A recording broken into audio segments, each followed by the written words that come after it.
I honestly can't believe that I'm making this video right now, and I know I'm a few days late. I was out of town. I got to go play Exodus at Archetype Entertainment, an early preview build of it. I'll be talking about that later on. I can't really say much about it right now. But while I was away, Warhorse Studios announced that they're working on a Middle-earth RPG. And not only is it just an RPG, it's an open world RPG that is said to be expansive and also deep, which of course there's probably some marketing terms in there, but I don't care. This is the best news in gaming probably in the past decade. Now, we have no release timeline yet for this open world Middle-earth RPG, and don't confuse this with Warhorse announcing that their next Kingdom Come game is planned for next fiscal year, which is pretty unexpected. But that is, of course, totally separate from this Middle-earth game where we have no release info on it just yet. I'm personally going to assume 3 to 4 years from now, so let's say 2029 at the earliest, but who really knows? That's just a complete guess. But regardless, the next half of a decade or so for us RPG fans might be quite massive, or at the very least extremely interesting, as we have Divinity in development by Larian. Of course, The Witcher 4 is in development by CDPR, and then we have The Elder Scrolls 6 by Bethesda. All of these huge names and big franchises, and now we're adding a Middle-earth game to that list. I'm going to get into more detail here on what we know about this game right now, who's, directing it and what the parent company has said about it, etc. But first, let me just say how excited I am for this. And to keep it simple for now, just like many of you guys, I am a massive Middle-earth fan, a massive Lord of the Rings fan, and if you asked me to take one movie with me for the rest of my life and I could have no others, it would absolutely be The Fellowship of the Ring. I've read the books. My entire childhood was spent just daydreaming of, being part of the Fellowship and running through Middle-earth and hanging out in the Shire. And on top of that, combine that with one of my favorite studios in gaming right now is Warhorse Studios. So this combination is perfect for someone like myself. And also, from a content creator's perspective, when I covered Baldur's Gate 3, that in a way was kind of like a weird dream come true because I grew up reading the Legend of Drizzt book series. I was very familiar with the Forgotten Realms setting and some of the characters in the lore. And then all of a sudden, for my job, I'm covering a game that is based on the world that I grew up reading about, which is just kind of surreal. This is even more surreal because Middle-earth means even more to me than the Forgotten Realms does. So it's just super exciting. I'll definitely be covering everything I possibly can right here on this channel. And it's actually really crazy to think that the closest thing to a Middle-earth RPG that we have right now is Lord of the Rings Online. And, let's be real, many of us don't play MMOs anymore, and that game is also old as shit. I think it launched in 2007, which would make it almost 20 years old.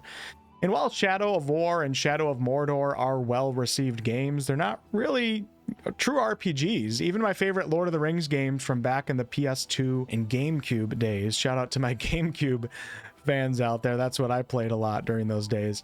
Those weren't RPGs really at all. They're just extremely linear action-adventure hack-and-slash type games, which were amazing. But the picture that I'm trying to paint here is that Middle-earth is prime territory right now for a deep, high-quality, immersive actual RPG. I feel like this is just such in demand and we just never got it. It's kind of crazy. Let's now get more into the details on what we actually know about this game, and then I'll rant about why I think Warhorse is great for it later on in the video. So this game is going to be led by Viktor Bocan, who was one of the early, I don't know if technically he's considered a founding member, because I think it was Daniel Vavra and a guy named Martin that technically started Warhorse many moons ago, and he was maybe one of the first hires, something like that. Either way, he's a big part of Warhorse and was part of that foundation in the start of it. So he's been there for Kingdom Come Deliverance, and also he was a director for game design on Kingdom Come Deliverance 2. He was very much in charge of systems, including, the RPG systems, how the AI works and the reactivity, and also combat. Let's go back a little bit further, and I'm currently on Viktor's LinkedIn page here, public LinkedIn profile, and you can see right here, started with self-created, self-published text games for Atari 800, Taka 1 through 3, The Maze, and went through locally published best-selling adventure PC games, Hot Summer Series, to worldwide success with Operation Flashpoint and Operation Flashpoint Resistance, which were games that were known for punishing realism and also authentic vehicle combat. So we're already starting to see his roots in immersion and realism and being authentic to how things are. It also says been working on various smaller projects for interesting new platforms, later Nintendo DS, iPhone, XBLA, design, story writing, some programming, still creating mobile games occasionally. Now got back into big games business with helping to produce Arma Armed Assault, and I do want to point out that Arma Armed Assault is kind of known as the pioneers of the ultra realistic tactical shooter, military shooter genre, and it has a lot of simulation elements. And just remember all these things because this is this guy's history, and there's some things that I think will carry over very well to a Middle-earth game such as simulation. And then worked for 2K Games with design / pre-production of new installment of Mafia series, highly successful action adventure series. Many of you guys will of course know that. And then he writes one of the founding members, so he considered one of the founding members of a brand new gaming studio, Warhorse, worked as lead designer on Kingdom Come Deliverance systems mostly, including RPG, AI, and combat, and director for game design on KCD 2. And his specialties are game design, technical design, mission design, story writing, lead game design, project leading, scripting, tools programming, and QA. And Kingdom Come Deliverance, especially Kingdom Come Deliverance 2, in my opinion, is very, very good at all of those areas. I gotta say, he seems to have a very good track record here, highly successful, obviously knows what he's doing, possesses a lot of very, very desired skills, and he seems to be a designer that's very much about immersion, realism, and interaction type gameplay. You know, think of like blacksmithing in KCD 2. Now, if you're wondering where Daniel Vavra has gone, well, I don't think he technically left Warhorse Studios entirely, but he did step down as its creative director, and he is working on directing and writing a live action screen adaptation of Kingdom Come Deliverance. And then any of you guys that know Warhorse well are also wondering, where is 𝑝𝑢𝑟𝑐ℎ, who was the lead designer of Kingdom Come Deliverance 2 under Vavra? Well, he is actually the one that's working on the next Kingdom Come game, and perhaps after that one's over, maybe he'll transition over to help with the Middle-earth one that Viktor is leading, but I don't really know. But 𝑝𝑢𝑟𝑐ℎ is still very much at Warhorse, and I'm assuming that he'll probably be asked, you know, for some input and stuff on the Middle-earth game as well. But I think it's also important that we talk about the parent company here, Embracer Group, who owns Warhorse Studios, and actually they not too long ago, a few years ago, acquired the rights to Lord of the Rings and The Hobbit. I think it was August of 2022 for $396 million. Kind of crazy that they bought it for that, and Sony bought Bungie for $3.6 billion.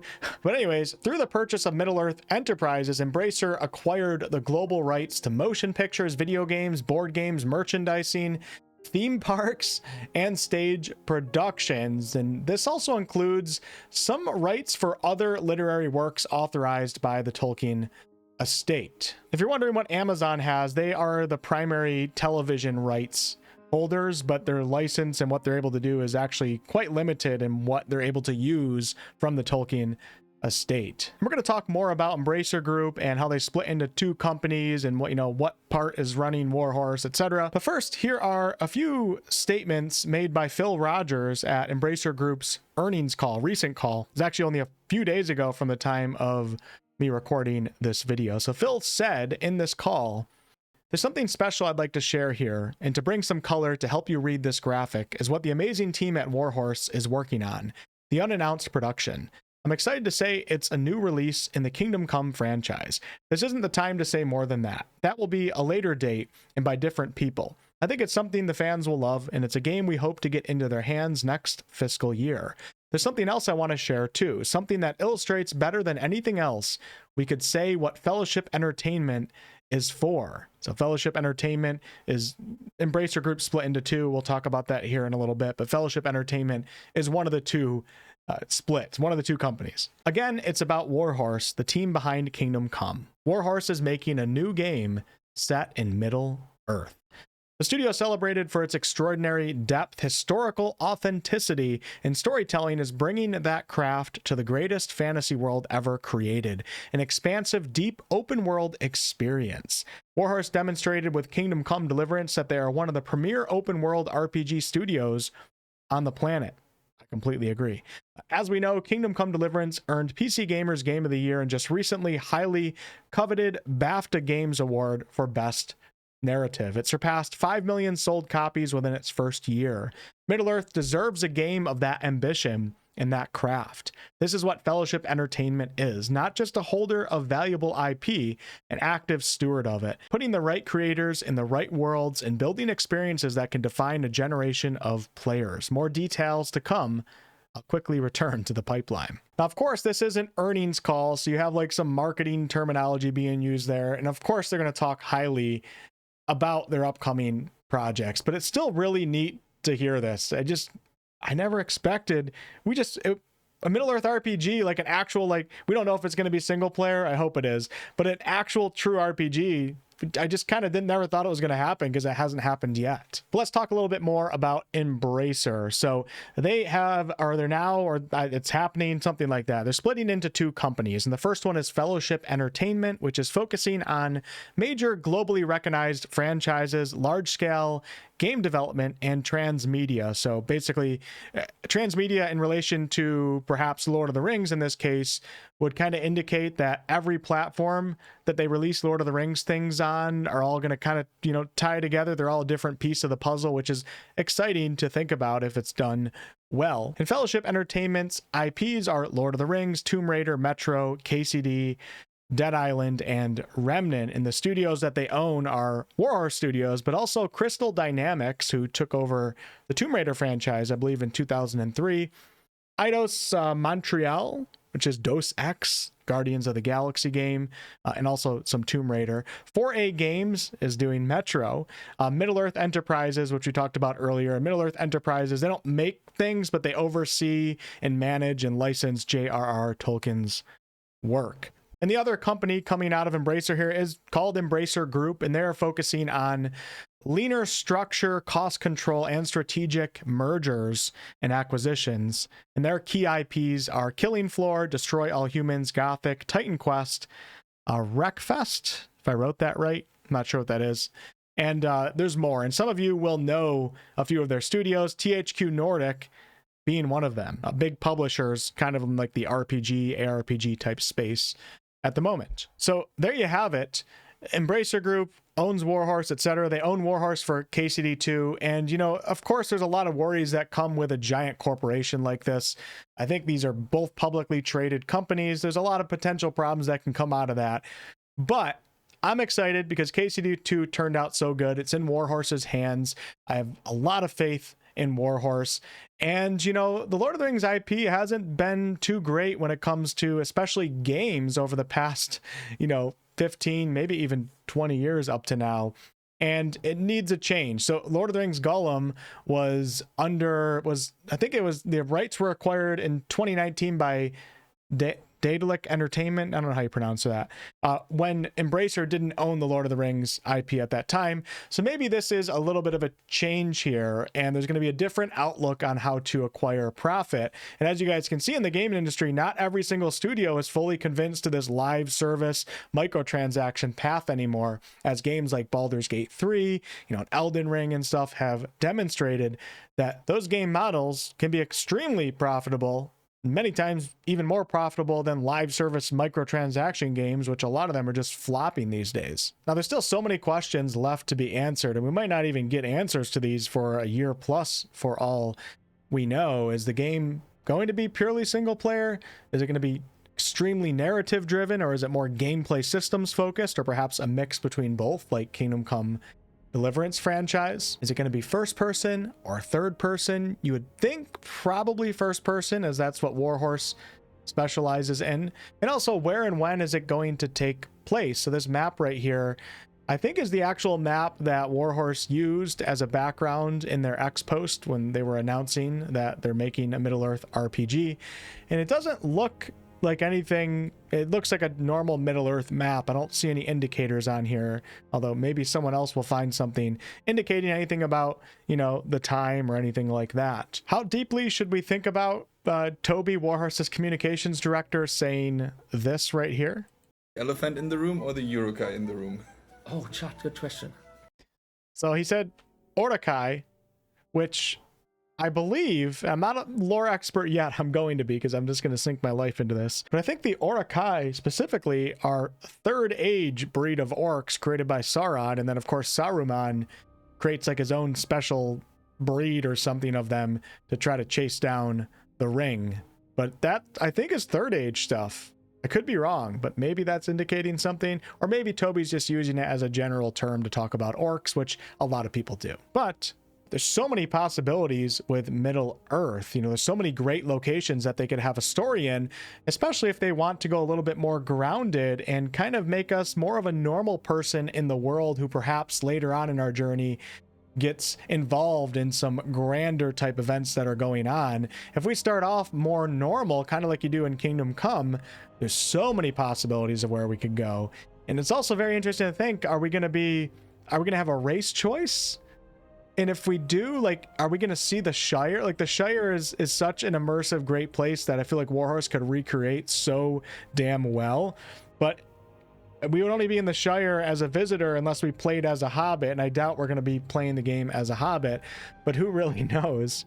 The Valley of Anduin right here could be a great setting, you know, that touches on so many famous locations.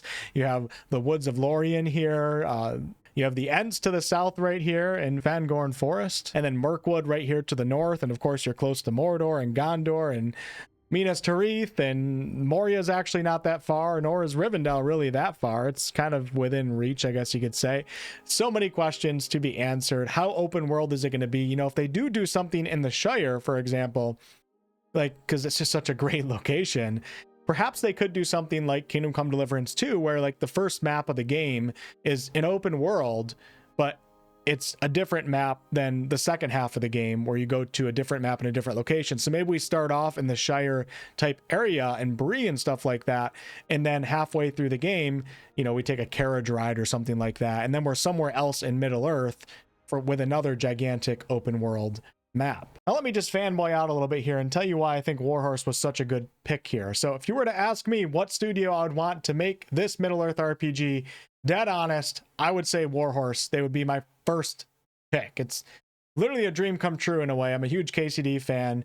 And, you know, my favorite studio is probably Larian Studios, and it'd be super cool if they could do something in Middle Earth, you know, a BG3 style CRPG in Middle Earth. But I actually like the idea of Warhorse better for this, as the main thing that I want out of a Middle Earth game is immersion and exploration and maybe some simulation elements. And you know what studio has immersion as one of their core design pillars?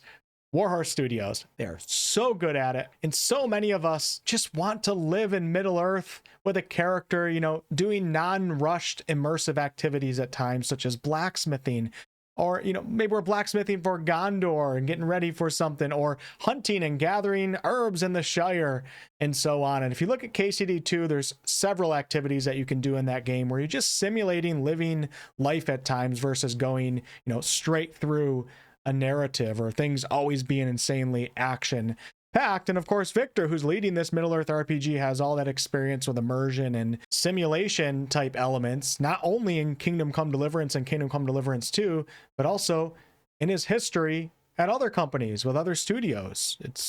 I feel like it's a really good fit. And another reason why I feel like Warhorse is really good here is Middle Earth, despite being, you know, high fantasy, at least considered high fantasy by most, when it comes to magic use in Middle Earth, it takes a much more low fantasy approach, almost even grounded in some ways. And what studio out there is good at, you know, realism and making games that are a bit more grounded in nature?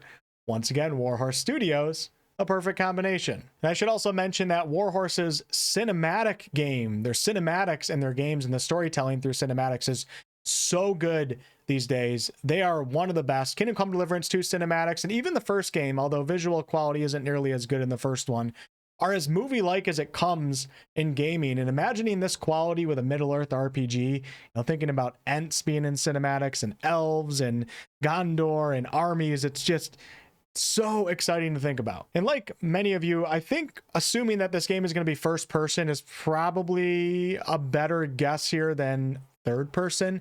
We don't know for sure. There does appear to be another Lord of the Rings game in development by a Tomb Raider team, which is actually owned by Embracer, so that would make sense. And I would imagine that they're probably going to go third person. So maybe this will be the first person one. Of course, Warhorse is very good at first person, so that's another reason why I think it's going to be first person. I don't know, though. I could be wrong. But if they do go first person, what studio out there is the best at first person?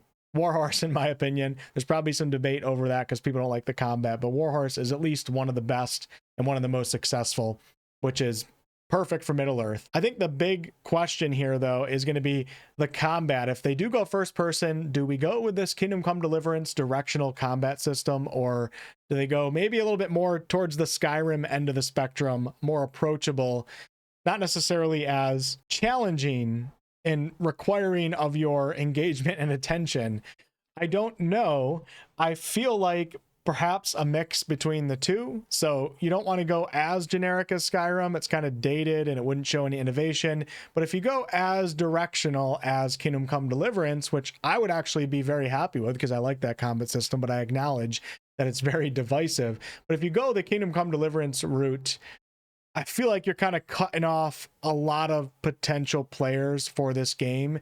And I think they're going to want to go bigger than what they did with Kingdom Come. Kingdom Come franchise is very successful, but I feel like for this Middle-earth RPG, they're trying to take it to another level, especially Embracer, of course.